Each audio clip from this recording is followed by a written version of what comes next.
위에 던져줍니다. 골 나왔습니다. 인도네시아. 자, 굳이 뒤에 들어갔던 고랑태구 티난다 선수의 골입니다. 자, 그리고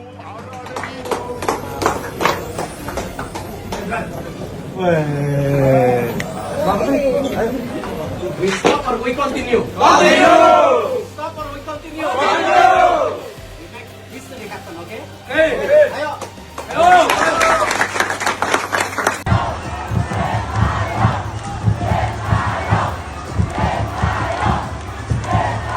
Ya, di bawah pimpinan pelatih kepala Sintayong melaju ke babak perempat final, membuat sejarah. Sekarang kita sudah ada di 8 besar.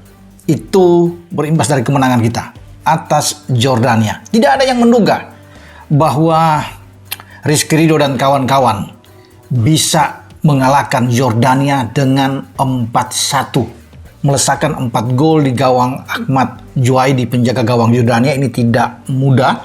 Jordania ingin menang, karena itu target mereka. Tidak boleh imbang, apalagi kalah. Starting 11 yang dimainkan STY itu dengan 3-4-3 tetap dipertahankan. Ya. Dengan ada Ivar Jenner. Kelihatan sekali bahwa kita memang kuat. Nah, kita lihat ketika Marcelino bisa membuat gol dan kemudian ada gol cantik dari Witan Sulaiman, ini sudah memukul mental dari pemain-pemain Jordania ketika di menit 40. Dimulai dengan pergerakan dari Marcelino dan Rizky Ridho, pemain belakang ada di depan.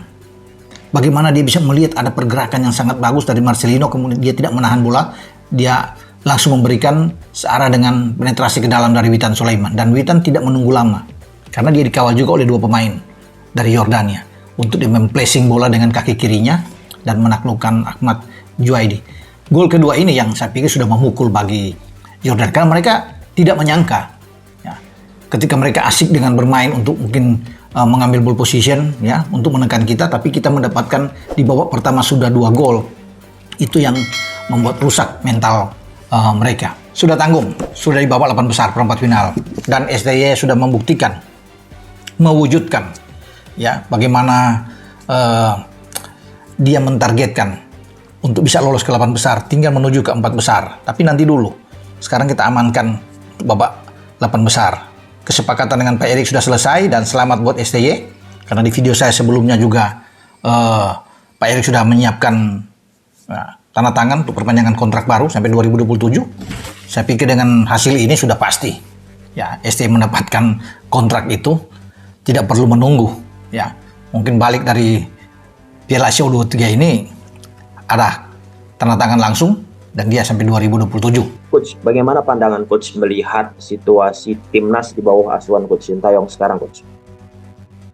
Ya, berkembang sangat pesat sekali menurut saya, karena sudah boleh dikatakan mayoritas pertandingan itu bukan dengan klub selevel ASEAN ya, Asia Tenggara ya, tapi Asia pada umumnya, dan hasilnya cukup baik. Saya merasa cukup baik. Beberapa tahun ini mampu mengikuti Piala Asia, mampu mencapai level lebih tinggi daripada sebelumnya ya, bukan Piala Asia Tenggara saja, tapi sudah mulai berkiprah di kompetisi besar di Asia ya, tertinggi di Asia di beberapa kelompok umur.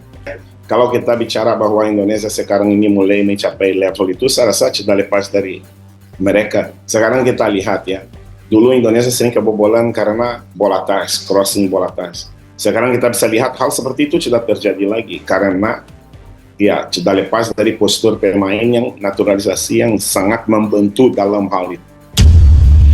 Tapi pada intinya teman-teman, para pemain kita jangan sampai nervous alias gugup, jangan sampai panik. Karena memang ini pertandingan yang penting, ini pertandingan bagaikan final sebetulnya bagi Indonesia, walaupun masih berada di fase grup. Karena jika Indonesia berhasil mendapatkan poin, sudah pasti kan lolos dari fase grup. Kalau kalah, nah tersingkir. Jadi ini adalah pertandingan bagaikan final. Artinya para pemain harus bermain dengan level ketenangan yang dibutuhkan sesuai dengan yang mereka tunjukkan. Atau seperti yang mereka tunjukkan ketika lawan Australia. Ketika lawan Australia, walaupun timnas kita digempur habis-habisan, ya istilahnya 1001 malam, tapi para pemain kita juga tidak melakukan kesalahan. Enggak. Tidak melakukan kesalahan di lini pertahanan. Karena apa? karena mereka tenang dan mereka percaya diri. Dan saya harapkan untuk pertandingan ini jangan sampai overconfident karena bisa mengalahkan Australia. Jangan. Tetap rendah hati dan tetap fokus kepada rencana permainan dari Shin Tae-yong. Ya memang selama STY pegang kan nggak pernah terlalu tajam. Maksudnya tajam itu adalah sangat agresif, sangat produktif kan nggak pernah. Dari awal Kecuali di enggak. Hanoi 3-0. Oke. Tapi di Hanoi 3-0 timnas senior. Catat ada Tom Hai, ada Ragnar Oratmangun gitu. Iya. Kalau Rafael Strijk kita bicara sebagai andalan di depan, kan belum bikin gol juga. Soal bagaimana cara bermainnya tidak akan inisiatif kontrol, jarang.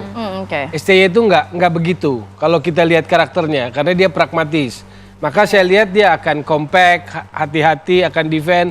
Kalau defend tuh retreat ke bawah, counter attack. Begitu aja saya lihat kalau STY. PSSI dan juga STY yang nantinya mungkin ini perpanjangan kontraknya akan terjadi nantinya. Sampai mungkin dalam jangka waktu panjang.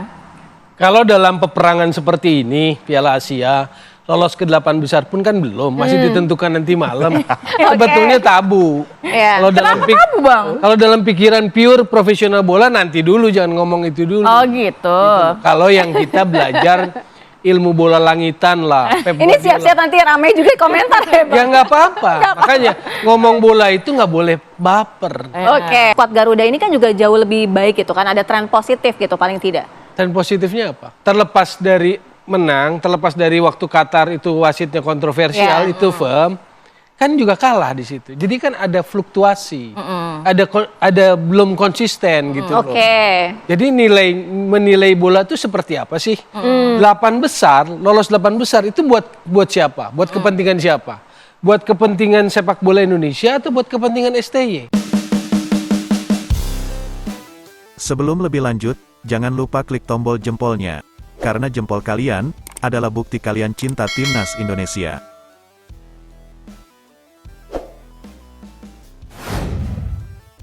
Mantan pemain klub Liga Inggris puji kualitas timnas Indonesia yang sukses menumbangkan negaranya yaitu Australia di Piala Asia U23. Penampilan timnas Indonesia di Piala Asia U23 kali ini memang banyak menuai pujian karena di luar dugaan bisa berbicara banyak di grup neraka. Seperti diketahui, pasukan Shin Tae-yong tergabung di grup A yang berisi tim-tim kuat langganan juara Piala Asia U23 seperti tuan rumah Qatar, Australia, hingga Yordania. Di laga pembuka menghadapi Qatar, timnas Indonesia harus bertekuk lutut dengan skor 0-2 yang ketika itu diwarnai oleh insiden 2 kartu merah. Saat itu, keputusan wasit Nasrullah Kabirov dinilai banyak merugikan timnas Indonesia, salah satunya ialah kartu merah kontroversial Ivar Jenner yang dianggap melanggar keras pemain Qatar.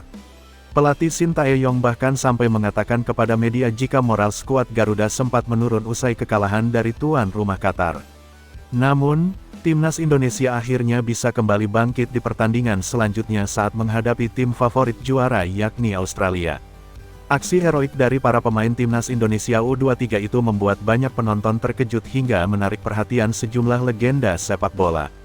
Di antaranya ialah legenda Australia sekaligus ex-pemain klub Liga Inggris yaitu Tim Cahill dan Mark Schwarzer yang kerap memantau perkembangan sepak bola negaranya. Tim Cahill dalam sebuah wawancara mengaku tidak menyangka jika perkembangan timnas Indonesia begitu cepat hingga mematahkan prediksinya. Ini gila, tapi ini akan menjadi lebih baik. Semula saya berpikir setidaknya butuh 5 tahun untuk timnas Indonesia berkembang, ternyata lebih cepat dari perkiraan saya, kata Cahill. Mereka sungguh berinvestasi dan saya percaya mereka akan melakukan banyak hal besar dengan pemain muda, tambahnya. Di sisi lain, ex-penggawa Liga Inggris lainnya yang juga legenda Australia Mark Schwarzer mengungkapkan kekagumannya terhadap timnas Indonesia. Secara khusus, Mark Schwarzer memuji kualitas dari kompetisi lokal Indonesia yang semakin berkembang meskipun ada hal-hal yang perlu dibenahi. Mungkin saya baru menonton beberapa pertandingan kompetisi Indonesia, tapi saya cukup kagum dengan kualitas kompetisi di sini, tutur Schwarzer. Bukan tanpa alasan Mark Schwarzer memuji kompetisi Indonesia. Pasalnya sang anak yakni Julian Schwarzer merupakan kiper dari klub Liga 1, Arema FC di musim ini. Mantan kiper Chelsea itu bahkan beberapa kali terlihat datang langsung ke Malang untuk menyaksikan sang anak yang tengah memperkuat Arema FC. Erik mengungkapkan hingga saat ini PSSI masih merasa puas dengan kinerja Shin Tae-yong di tim nasional. Ketua Umum PSSI Erick Thohir menegaskan pihaknya menjunjung profesionalisme terkait perpanjangan kontrak Shin Tae-yong sebagai pelatih timnas Indonesia. Erick menyebutkan, PSSI sudah menyiapkan kontrak hingga 2027 buat Tae-yong. Kendati demikian, lanjut Erick, kontrak tersebut tidak diberikan begitu saja kepada Tae-yong. Menurutnya, juru taktik asal Korea Selatan itu harus memenuhi persyaratan yang sudah disepakati kedua belah pihak. Dua kesepakatan yang harus dipenuhi Tae-yong adalah meloloskan timnas senior ke-16 besar Piala Asia 2023, serta membawa timnas U23 melaju ke perempat final Piala Asia U23 2024. Dari dua persyaratan tersebut, satu sudah dipenuhi. Sekarang Tae-yong hanya perlu membawa timnas U23 ke perempat final. Target itu bisa terrealisasi sepenuhnya jika timnas U23 bermain imbang atau menang melawan Yordania di laga pamungkas Grup A Piala Asia U23. Ya kan sampai 2027, saya sudah ngomong, ujar Erick terkait durasi kontrak Tae-yong selepas peringatan hari ulang tahun, HAK PSSI ke-94, Jumat 19/4 dikutip laman kantor berita Antara. Itu kan sebuah komitmen yang kita sudah sepakat sama-sama bahwa ada target-target untuk pelatih STY sebagai profesional, dan dari saya sebagai profesional punya kesepakatan. Nah jadi jangan berpolemik gitu. Jadi sudah ada hal-hal yang disepakati. Pertanyaan media juga, bagaimana kalau enggak lolos 8 besar? Ya itu baru penilaian yang berbeda. Tetapi saya bersama PSSI berdiri tegak di atas wilayah profesionalisme. Ketika kita bersepakat, itu yang kita pegang. Puas enggak? Ya puas. Tapi tadi, jangan ini dipotong-potong. Sementara itu, HAK PSSI ke-94 dirayakan secara sederhana di Jakarta. Pada momen spesial ini, PSSI mengundang para pelaku sejarah, yaitu deretan legenda-legenda timnas Indonesia. PSSI ingin berbagi kebahagiaan dengan para legenda tersebut, karena pernah berjuang mengharumkan nama bangsa lewat sepak bola. Kalau kita bicara timnas, saat ini timnas U23 sedang berjuang di Piala Asia U23 di Qatar. Kedepan masih banyak agenda timnas Indonesia yang akan berlangsung, ujar Erick. Ini langkah awal perbaikan transformasi sepak bola. Saya tidak bisa bekerja sendiri. Mari kita semua stakeholders sepak bola sama-sama mewujudkan kejayaan sepak bola Indonesia.